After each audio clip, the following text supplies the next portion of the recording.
أينما كنا أينما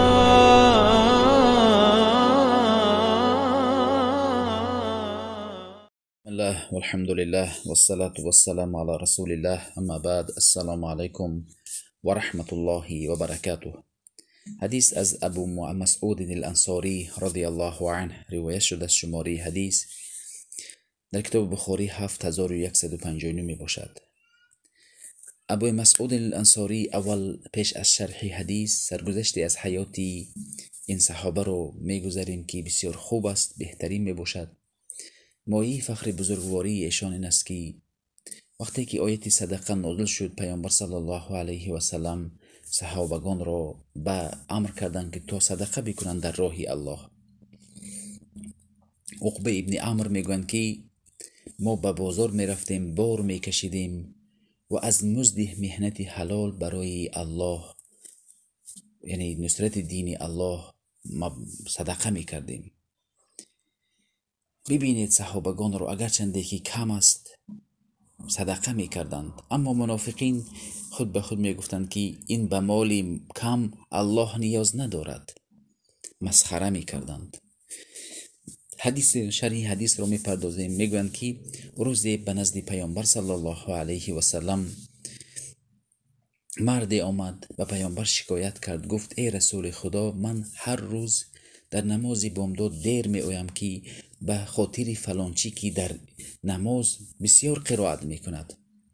پیامبر صلی الله علیه و سلم به خشم آمدند و موعظه کردند، گفتند ای مردم، ان منکم منفرین، بعضی از شمایان شخصانی است که مردم را از دین الله نفرت می آورد، چنان عملی انجام می دهد که از سنت من بیشتر کار را انجام می دهد، این مردم را به نفرت می آورد.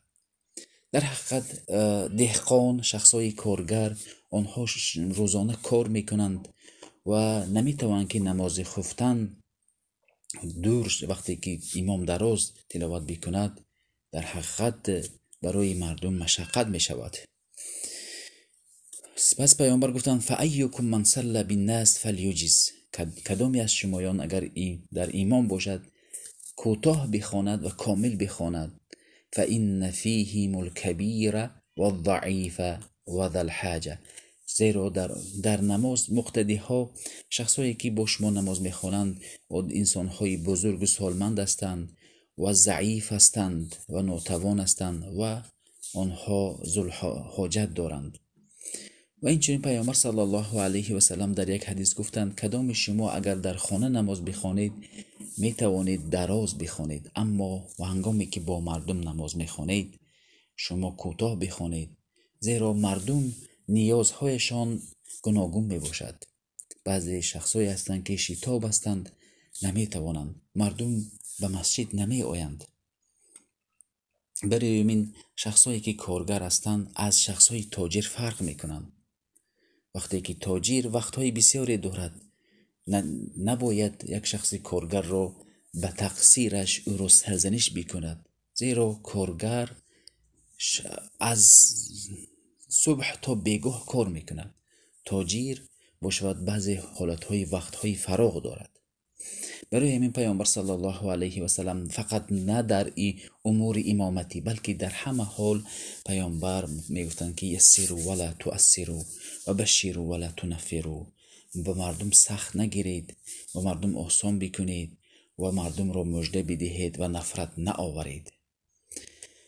اما وقت مثلا پیامبر صلی الله علیه و سلم نه اینکه از باب دین یک جانبش رو بپوشید و دیگرش رو بگوید، نه، این طور نیست.